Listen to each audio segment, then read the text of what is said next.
حضرت سیدنا شبلی نعمانی فرماتے ہیں، ایک دفعہ میں نے ایک مجذوب کو دیکھا جسے بچے پتھر مار رہے تھے۔ اس کا چہرہ اور سر لہو لہان اور شدید زخمی تھا۔ حضرت سیدنا شبلی ان بچوں کو ڈانٹنے لگے تو انہوں نے کہا، ہمیں چھوڑ دو، ہم اسے قتل کریں گے کیونکہ یہ کافر ہے اور کہتا ہے کہ اس نے اپنے رب عز و جل کو دیکھا ہے، وہ اس سے کلام بھی کرتا ہے۔ تو آپ رحمۃ اللہ نے ان بچوں سے فرمایا، اسے چھوڑ دو۔ پھر آپ رحمۃ اللہ اس کے پاس تشریف لے گئے تو وہ مسکرا کر باتیں کر رہا تھا اور کہنے لگا، اے خوبصورت نوجوان، آپ کا احسان ہے، یہ بچے تو مجھے برا بھلا کہہ رہے تھے۔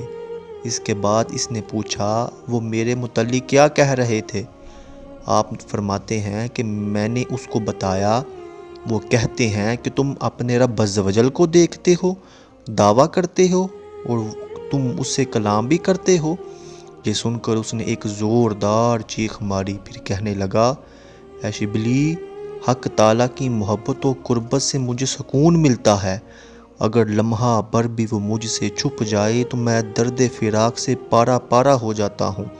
حضرت سیدنا شبلی فرماتے ہیں، میں سمجھ گیا کہ یہ مجذوب اخلاص والے بندوں میں سے ہے۔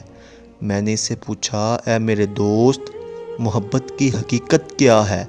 تو اس نے جواب دیا، اے شبلی، اگر محبت کا ایک قطرہ سمندر میں ڈال دیا جائے تو وہ خشک ہو جائے، پہاڑ پر رکھ دیا جائے تو وہ غبار کے بکھرے ہوئے باریک ذرے ہو جائیں، لہٰذا اس دل پر کیسا طوفان گزرے گا جس کو محبت نے اضطراب اور گریہ وزاری کا لباس پہنا دیا ہو اور سخت پیاس نے اس کے اندر جلن اور حسرت دیدار کو بڑھا دیا ہو۔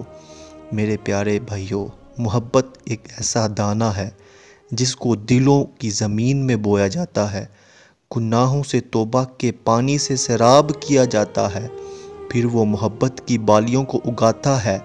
ہر بالی میں 100 دانے لگتے ہیں، اگر ان میں سے ایک دانہ دلوں کے پرندوں کے لیے رکھ دیا جائے تو وہ محبوب کی محبت میں سخت پیاسے ہو جائیں۔ اللہ عز و جل ہی کے لیے سب خوبیاں ہیں کہ اس کے ایسے بندے بھی ہیں جنہوں نے اپنے دل میں اپنے محبوب کے سوا کسی کے لیے کوئی جگہ نہ چھوڑی۔ اللہ عز و جل ہی کے لیے ان لوگوں کی خوبیاں ہیں جو اللہ عز و جل کی طرف مائل ہوئے، مال و دولت کو چھوڑ دیا، دنیاوی مال کی مشغولیت سے اعراض کیا، ماضی اور حال کی تبدیلی سے عبرت حاصل کی اور حلال کھانے نے جاگنے میں ان کی مدد کی۔ میرے پیارے اسلامی بھائیوں، ہر وقت حلال روزی حاصل کریں، حلال روزی کمائیں اور اللہ تعالیٰ کی یاد میں تڑپیں، اللہ تعالیٰ کی محبت اپنے دل میں بسائیں اور حضور کی محبت اور اپنے دل میں بسائیں۔